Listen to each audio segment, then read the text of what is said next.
Kshitij, we'll have Shilpa coming in the backdrop.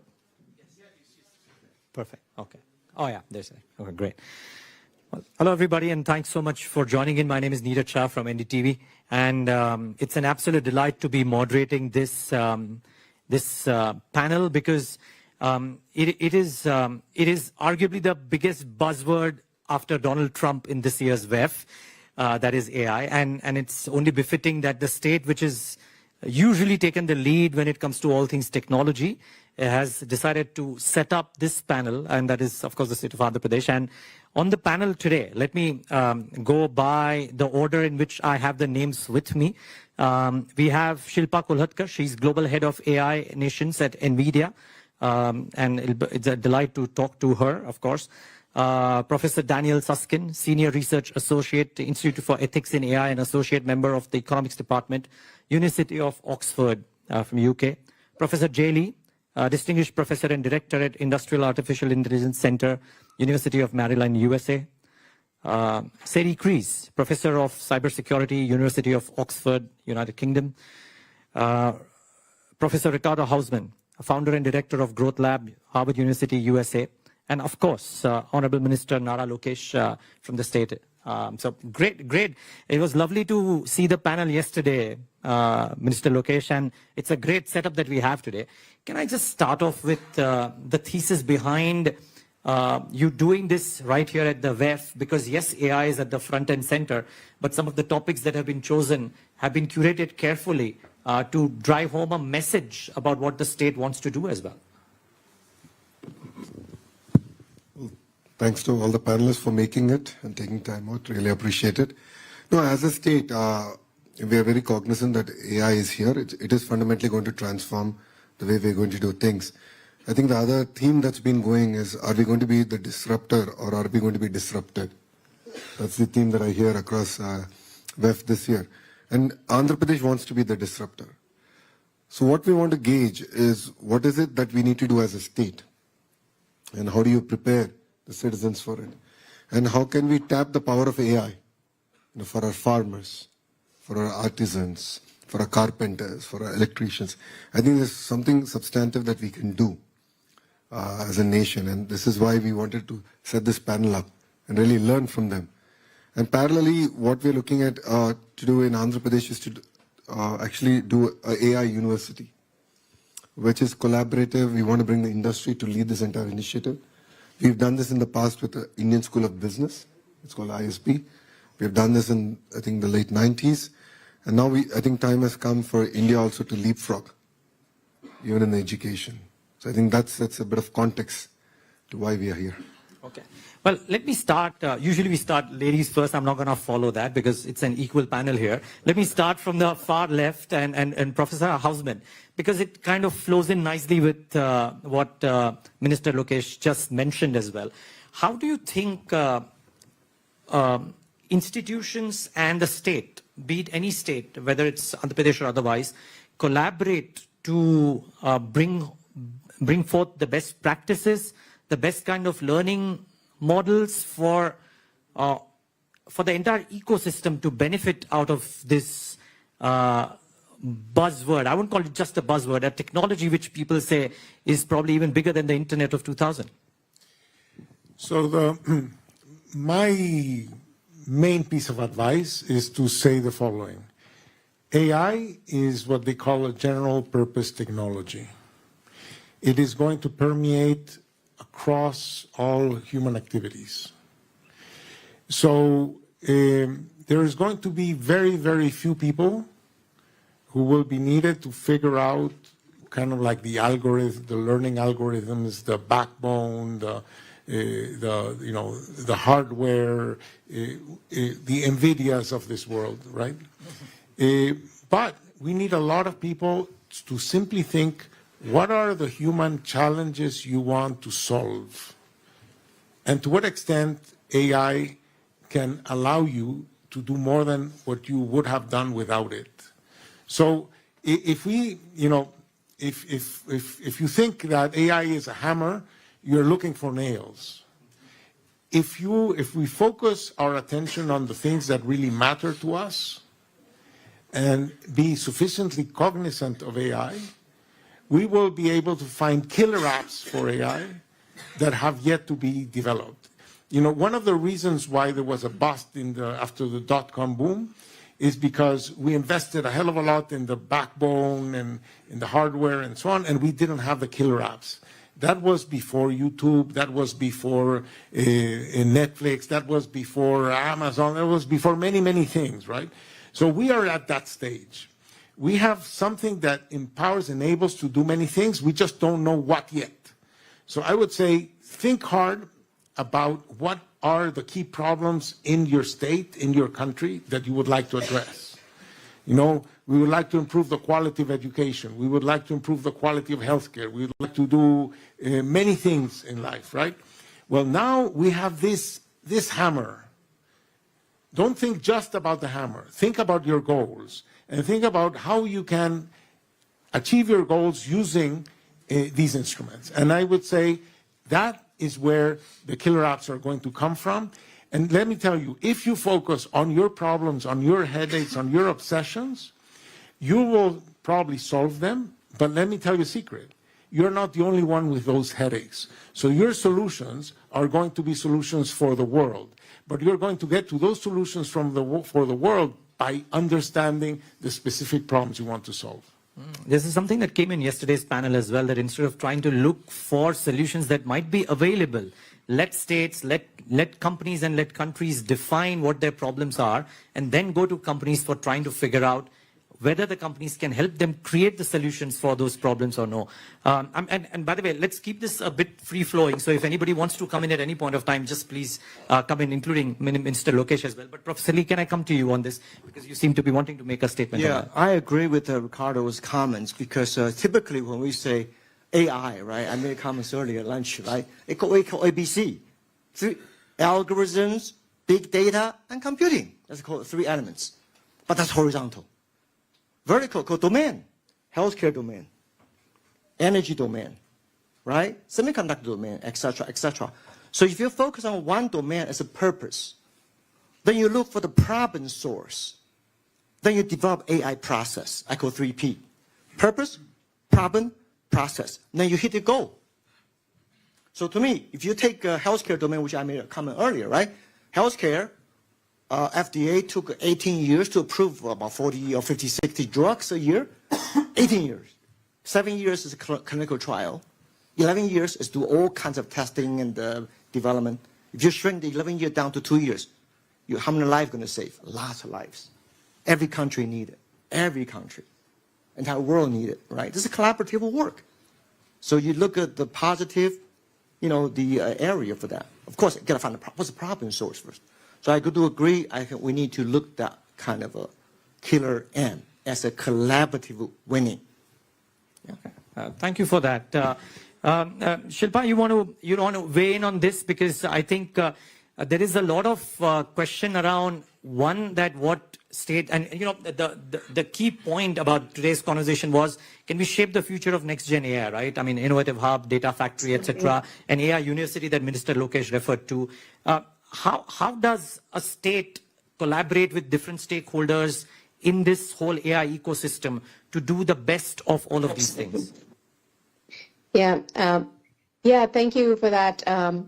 So, you know, what Honorable Minister Nara Lokesh ji mentioned, you know, the government backing up these missions or having these initiatives around leading with AI, from a state like Andhra Pradesh, but not just for Andhra, but something that applies for the whole world. As Professor Ricardo mentioned, there are problems which are prevalent, not just to a certain state or a country. There are some problems which are like healthcare, for example, or education, which have a pretty, you know, its applicabilities across large segments of the world. And in that sense, I truly believe that democratization of AI is important.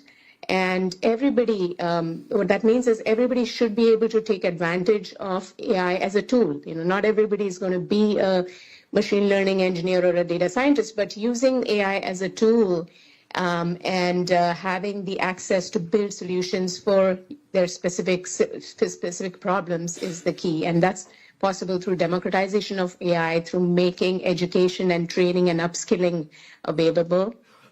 And hence, I think government and states can play a really important role in supporting these initiatives that democratize AI education, with a strong focus on strengthening STEM education at all the levels, with a particular emphasis on AI and data science. Okay, well, I was going to ask Professor Susskind about this as well, but Professor Kreis has said that she just wanted to make a comment on this, so please go ahead. Thank you, and thank you to the Minister for such a kind invitation. I just wanted to add my thoughts on this. I'm a computer scientist by training who became a cybersecurity expert, and I'm fairly certain you'll find lots of uses for AI. As I look around the room, I'm looking at energy, urban centres. We've been using machine learning for years. We know it can help us spot patterns in data that are really hard for humans to spot. We have huge data sets through the instrumentization of our environments. So if you're building smart cities or you're trying to manage manufacturing environments, process control, whatever it may be, there's definitely going to be opportunities. So I'll park that. I think that's for certain. I just wanted to come in on the educational piece and to urge you to think about a principled way of building the workforce of the future. And it's one that I benefited from as a computer scientist, and it's this. Teach our workforce transferable technology skills. So when I was taught computer science, I didn't attend a class to learn a coding language. I attended classes to learn how to write good code that works as it should do, efficient code. And then I was taught how to learn any language, whichever language was the one that everybody wanted to use. And I think that principled approach should apply in AI. What we need is people that know how to collect data, store data, label data, manage the integrity of data that's going to be inside the training. We need to teach people how to write the inference engines, no matter what platform they're writing it on. Think about what it means to learn, to help a model learn. And then we need to teach people how you write good models for understanding the environment and the importance of the interface. We may find that in the state in the future, that when we go and look at how you're managing the green energy emission, that we'll go in and we'll see folks in immersive technology and they're interacting with visual interfaces. But underneath that, same model, same inference engine, same data, that might actually sit underneath another interface. And so I think there's such a huge opportunity, and it's a moment for us to make sure we don't get buried in the silos, that we take a principled approach, because then we can do the 3 Ps, no matter which of the verticals we're in. Yeah, and Minister Lokesh, I would like to come in on this, but after a comment from Professor Susskind, because he looks at this argument closely, if I'm not wrong, and I would love to understand from you, because something that I was talking to Professor Kreis about, that the pace of development in this field is so rapid. What is it that, let's say, for example, an AI university that the state is thinking of can have as a necessary set of skill imparting that can help the students not just navigate through the AI challenges of today, but over the course of the next few years, maybe? Sure. So I think when we think about skills in education, there are sort of 3 dimensions to this. The first is the what. What skills and what capabilities are we providing people with? And that, I think, is the one that gets most of the oxygen among politicians and policymakers, trying to anticipate what jobs will be valuable in the future, and so what skills do we need to teach people today. But I think there are 2 other really important dimensions to education, which sometimes get neglected. So alongside the what, there's also the how. If you were to step into a time machine and go back 100 years and walk into a classroom or a lecture theatre, it would look remarkably similar to how they look today, despite the existence of many really interesting technological alternatives. So just one example. We know that one-to-one tuition with a human tutor is incredibly effective. An average student who receives one-to-one tuition will tend to outperform 98% of students in a traditional classroom setting. The problem is, of course, that providing everyone with a one-to-one tutor is incredibly expensive. Lucky to do it at some universities, but it's not a model that can scale. And that's what's so interesting about some of the systems that are being developed now, the personalized learning systems. Because what they're doing is they are tailoring in an automated way what is taught, how it's taught, the pace and so on, to the particular skills and weaknesses of the student in question. Kind of replicating that very effective but very expensive human model. And so, I thought it was very interesting that in the first few months of ChatGPT coming out, one of the first partnerships they did was with Salman Khan, who's the developer of Khan Academy, online platform providing instructional videos and practice problems, really high quality stuff. When I used to teach maths, I'd often direct my students towards it, really high quality resource. But what he did was he teamed up with ChatGPT to develop what he's called Khan Migo, which is essentially a sort of a tutor that sits with you as you're navigating the site and provides the kind of interaction that you might get from a human tutor. So I think the how is really important as well. Are we using technology to change how we educate as well? So there's the what, the how, and there's also, and this goes to your question exactly, the when. At what moments in people's lives are we providing them with the skills and the training required to flourish in the world of work? There is exactly as you say, there's a huge amount of uncertainty about the future. And the best response that we have to that uncertainty is flexibility. A willingness and a capacity for people to retrain and reskill later in life with the same intensity and seriousness with which we sort of expect people to educate themselves at the start of their lives. And so I know today people talk about things like lifelong learning and governments have personalized learning budgets, but if you actually look at the resources we put behind those sorts of initiatives, they completely pale in comparison to the kind of investments we make in people at the start of their lives. And that can't be right. So my advice for a university like this is not simply to focus on the what, the sort of skills and the capabilities, but it's also the how. How are you using the technologies themselves to change the way you teach and educate, and also the when. What sorts of people, at what moments in their lives are you reaching out to them? And are you, tailoring what you're teaching to the particular requirements of that particular moment? Minister Lokesh, I think in some fashion, all of this is very helpful because in India, considering the number of students out there, if you go for one-on-one human tutoring, then it's a profession that I would like to take up yesterday. It's going to be very rewarding. But any thoughts on that? And then also, just coupled with that, also a point that Professor Lee mentioned, right, about vertical needed. And you are out there setting up data factories, so to say. Give us some thoughts on that too. No, the more fundamental thing for me is in government schools, how can we use AI? And how can we create the personalized adaptive learning platforms available and prescriptive homework? This is something that we're really passionate about. And as a state, I've been questioning my entire team that how do we go from passive learning to active learning? For lack of a better word, how do you gamify the entire classroom interaction between students and enable them to absorb content far better? I think this is something that this is a journey that we've just started. We've earmarked, and this is something that we're actually going to deliver. So that's one part.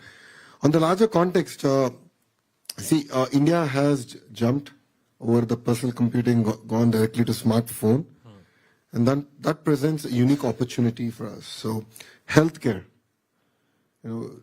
What's the role of wearables? If I want to look at preventive healthcare. Is there technology out there where at least a pre-diagnosis can be done? So I know where to put my money, who to focus on in terms of a unified, mandatory sort of a health platform coming in. So I think these are questions that we are also now asking ourselves. End of the day, every government has only so many resources. And as you rightly said, it's about putting that money where it actually makes sense and where outcomes can be measured and outcomes will be actually delivered. Right now, our entire system is focused more on outputs. And that's what I think is resulting in the challenges that we're facing. Great. Okay. Professor Lee, can I come to you now? And, you know, one thing is, of course, the right kind of skills imparted in order to create the best AI experts that you can for the future. Now, I'd love to understand from you, because you've got a great working experience with startups as well. You've got a lot of thoughts on this subject.